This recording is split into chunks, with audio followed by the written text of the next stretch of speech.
This program is brought to you by thepodcastfactory.com.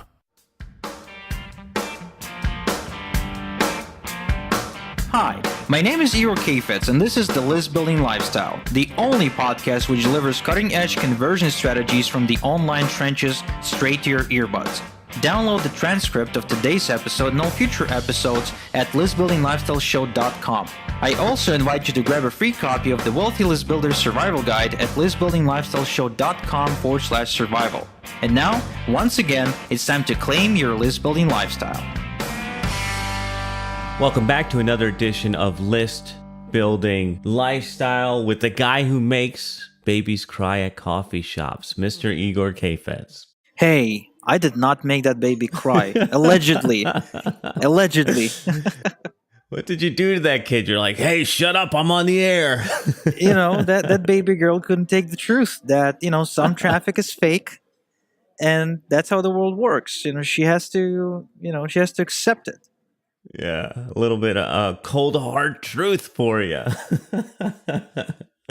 Good stuff, man. So for everybody listening at home, Igor just enlightened me to why the coffee shop's noisy, because we're recording on the wrong day at the wrong time. We messed with our formula, and now you're paying the price, not us. You're paying the price. But Igor, what do you have in store for us today? Well, today I want to talk about some of the fundamentals of success in our industry, and that is this. There's this misconception people have that tells them that I gotta go ahead and I have to come up with the next Google or Facebook or the next groundbreaking idea, the next Netflix or something. When in reality it is not required. Like, you don't have to reinvent the wheel. You don't have to come up with the next airplane. You don't have to be Thomas Edison. What you gotta do though is you have to pay attention, spot a marketplace need, and fill it with a product or service which solves that problem. Because success really does come down to the old cliche, help enough people get what they want in life and you'll get what you want. So, Jonathan, if you don't mind, I'm going to use you as a guinea pig. Uh-oh. So you got the podcasting service going on, right? And there's guys like me who recognize that podcasting is a trend and want to capitalize on it. And we, guys like me, have no clue how podcasting works. We have no clue how to edit sound. We have no idea how to rank on iTunes or whatever. By the way, I just checked. I'm still number one on the Israeli iTunes. Wow. I think I've been number one in that thing for ever since we started. You own it, baby. Yeah. So guys like me have no idea how to do that. So what we do, we seek out guys like you, right, through referrals, through research, and we say, hey, Jonathan, please, I have this need. I need your help, right? And you say, okay, it's going to be XYZ dollars. That's the schedule. This is the protocol, and that's how we're going to do it. And bam, you got yourself a client, which has been, with you for now, 6 months? Yeah. So all you've done, really, you haven't tried to reinvent the wheel. You simply acquired a skill set, which is how to, start, record, and produce podcasts. You built a system for that, right? And you offered to fill the void in the marketplace, because I did not see anyone else offer any such service. So now I'm sure there are some people out there who offer similar services, but for whatever reason, I decided to go with you, right? I didn't even talk to them. It's because of the people I'm associated with. It's my connections. Probably. Yeah, it's because I was listening to Ben's podcast and Dan's podcast. Like, who the hell is this Jonathan guy? Why is he on everyone's podcast? So eventually, I ended up reaching out to Ben and then asking him to do the intro. But that's not the point, man. Stop, with all the self-serving advertisements on my show, please. If you want some advertising, you have to pay for the airtime. Pay for the ads. Yeah, now it's educational time. All right. So what are we educating here? Reinventing the wheel. I think it was Steve Jobs who said, you don't make actually, I would butcher the quote, but the main idea of what he said was just make things better. You don't have to make it the best. Make things better. And so when you're talking about other people offering similar services, they certainly do. There's 100 million other companies out there and more of them getting in every day to the podcast game. But all I did with my service was make it better than whatever other people were offering and better to you. Like, it's better to you. It's better to people like Doberman Dan. So it's better to a certain group of people. Well, the point is, though, you didn't have to create a whole new thing. No. You took on an existing concept and you took it up a notch, right? exactly. And that's the whole point. Like, don't try to hold yourself back by believing that you absolutely have to, no matter what, come up with a new, exciting, unique, never seen before thing. You don't. You just have to take an existing concept or product and make it a little bit better and put a spin or a twist on it as your own, which is how I stepped into this marketplace. My first product was a mindset product, which sold 4 copies at $27, but it was a spin off of another product which I've seen someone else sell and which I purchased. It was 4 interviews about mindset for $9.97. So I purchased that and I was like, man, this is an actual product and I just paid $10 for it. Maybe I could sell a product like that on my own. So I went out there, I researched a whole lot. I put all my thoughts into an 80-page ebook, designed a great looking cover, and recorded 4 interviews about mindset and packaged it all up into a product which I sold for $27. Again, I sold 4 copies. I didn't make much money, but that was a good start. My next product, what I've done is I did a list building product with a spin on the whole moving the free line concept, right? Which basically didn't quite work. Like, I was coming out with an idea that you don't need to give away free stuff. Instead, you have to do things slightly differently. That product sold for at first $7. Then I added a few tutorial videos to it about how to like get hosting and set up your domain, how to set up your squeeze page and that sort of thing. So it was now a 13-page PDF report and like 5 videos, which sold for $9.97. I eventually turned it into a more robust product, adding 2 more manuals and 10 more videos, and put the price up to $27. And that was my flagship product, which allowed me to quit my day job. Wow. Really? A $27 product? Yeah. So I started making like 2-3 sales per day. And 2-3 sales per day at $27 over the course of a month made me enough money to quit my day job here in Israel. Igor, I'm wondering, did you invent list building? Yes. I am the list building prince after all. But no, I obviously did not invent list building. I think that there is no one person who did, but it does. Like, I want to believe that list building, like, you can trace it back to direct mail. Only it's a slightly different concept because direct mail, you kind of rent lists, right? Yeah. When in list building, you build a list. So, but the point is, though, that by the time I decided to get into the list building niche as an expert, as an authority, you already had so many people, leveraging that. Like, you had all the big gurus like John Reese and Frank Kern and Ryan Dice and Perry Belcher and Perry Marshall and Ken McCarthy and all those guys. Like, I'm not even including all the like offline folks like Dan Kennedy and Jay Abraham and Rich Sheffer, etc. So everyone was teaching list building, right? And all the smaller gurus from the Warrior Forum, where I kind of started. So anyway, when I was stepping into this niche, it was already crowded. At first, I thought it was a bad thing, but eventually, I think I read a book or something which said that it is a good thing simply because there is tons of competition, there's tons of money to be made, and it also gives an idea that there is a market for that. Yeah. That's one thing that really caught my attention when Ben first said that he likes to get into the golf niche, the weight loss niche, the dating niche, because there is so much competition that it doesn't take as much work to get some market share and still be profitable. Brilliant. Dating is huge. Like, what are the big markets out there? There's golf, there's some sort of health-related pain stuff, there's weight loss and supplements, Yeah. there is self-help, there's make money online and MLM. Like, there's a few, right? There's less than 10 big markets. And usually, if you're looking to make money rather quickly or kind of establish yourself quickly, you don't go inventing a market. You just step into an existing market and you take on a micro niche in that market to position yourself. Yeah. Yeah, money, health, wealth. Doberman Dan talks about them all the time. But yeah, that's it. Just and the good part about those markets is that you only have to be a little bit better than the next guy, just a little bit better to make an impact, which is kind of interesting because in some of these other more obscure markets, you have to be a whole bunch better to get noticed. But yeah, I like the idea. I think I need to get into one of these competitive markets.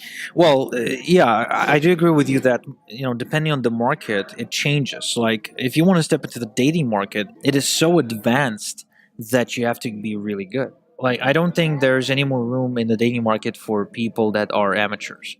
But there's definitely, I see tons and tons of amateurs, for example, in the make money online space, because the market is full of consumers that are brand new. Like 95% of the market when it comes to the make money online space are brand new people that have no experience, people that have no understanding of list building, people who have no understanding of email marketing, and like the folks who never really, like, who failed to launch, if you will. So they forgive incompetency, unlike the dating market, which is super advanced.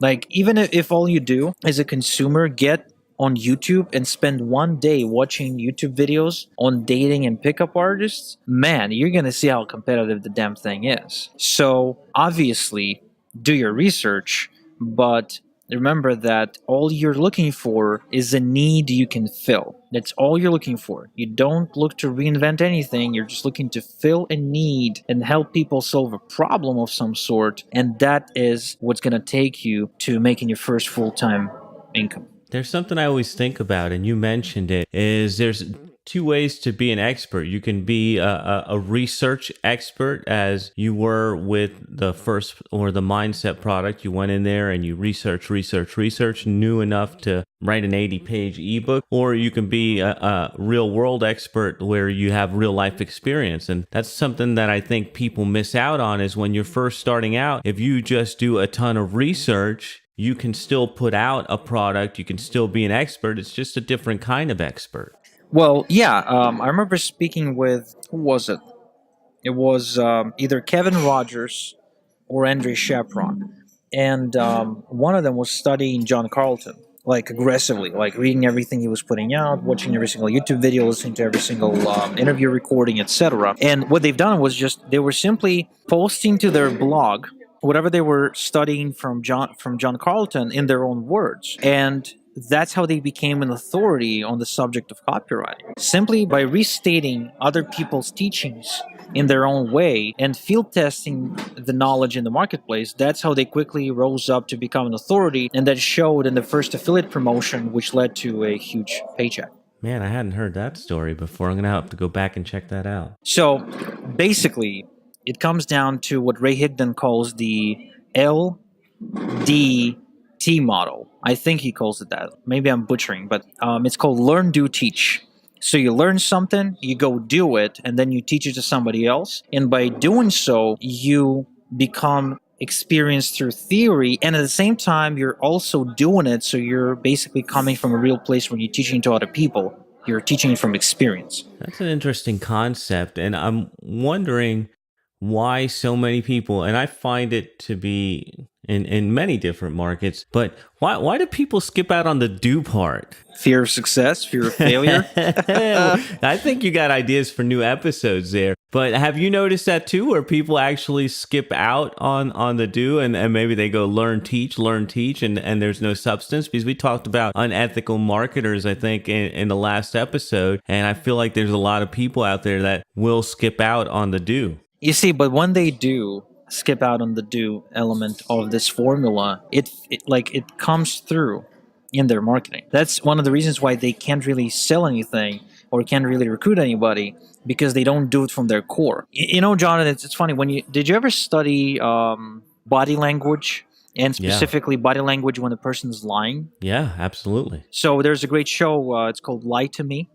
And so what this show kind of teaches is that people unconsciously reveal when they're lying, when they're uncomfortable, when they feel negative emotions towards, whoever they're talking to, etc. And the body can't lie.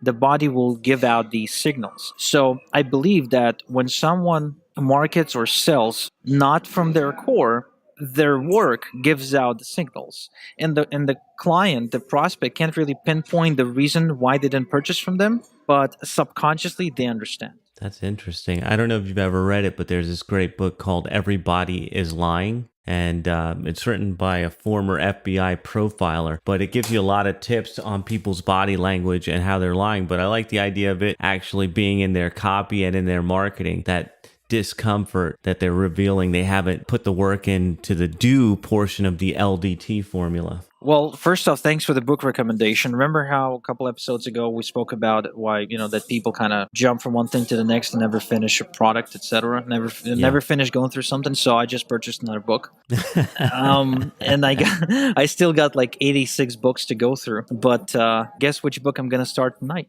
Oh yeah, you're gonna start on Everybody's Lying. Yeah, I just got it. Nice. All right. So what else do we have here with the idea of not having to build the next Facebook or Google and just doing something, anything better? Well, really, there's no more we can say about that, to be honest. I mean, it really comes down to not overcomplicating it and really just going for the specific need. Like when I was kind of going up the ranks, for instance, and I finally succeeded with my own product, I would start making money and I was making enough to cover the bills, but obviously I wanted more. So the next marketplace need that I filled was building sales funnels and writing copy for people. Because even though there's no shortage of great copywriters, there seems to be always a shortage of copywriters that are affordable. So at the time, given that I was still kind of honing my writing chops, I just offered my services at a real low price and I scored 3 to 4 clients every single month. So I made extra income just providing a skill set which I've had and the person buying from me did not have. Eventually, after that, I moved into building not just writing copy, but building sales funnels, including like writing the sales letter and putting together the squeeze page and putting together the download page, etc. There was one time when I sold an info product, as in I built a product for somebody. So every time I spotted a need, right, either on a macro scale or a micro scale, I capitalized on it because I needed the money. And then that's how slowly but surely I built up my income.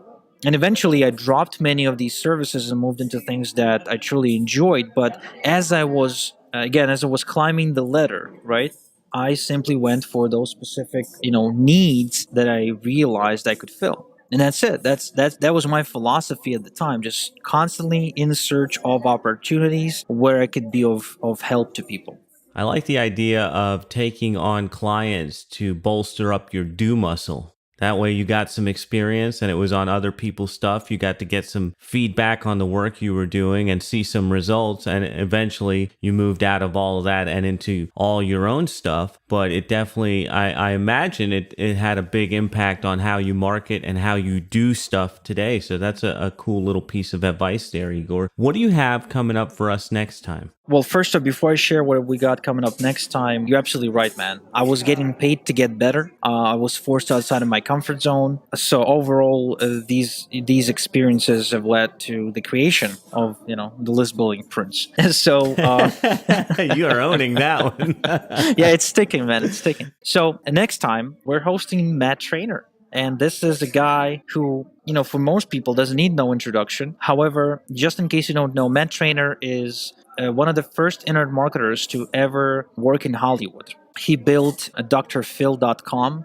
He built Paris Hilton's first website. He worked with Frank Kern behind the scenes of Mass Control and Mass Control 2.0. Most recently, he started a project called Team WooCar, which stands for Wake Up, Kick-Ass, Repeat. And they dominated a company called Doobly and just pretty much just cashed in big time and built a gigantic team. So anyway, the guy is like he's got the Midas touch when it comes to working from home, and he's got a unique personality, which is very different from most personalities I meet on the internet. So I decided to invite him, interview him, and see what he has to say about what's the fastest way to succeed working from home. Excellent. Looking forward to that. So, boys and girls, this is the end of another list building lifestyle, but we will be back in your earbuds next time. Thanks for tuning in. Thank you for listening to the List Building Lifestyle. Make sure to subscribe on iTunes or Google Play to never miss an episode.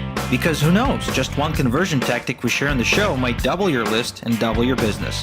Download the transcript of today's episode and all future episodes at listbuildinglifestyleshow.com.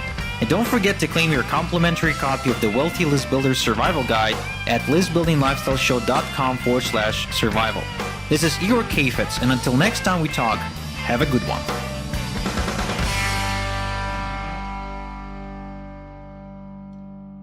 This is the podcastfactory.com.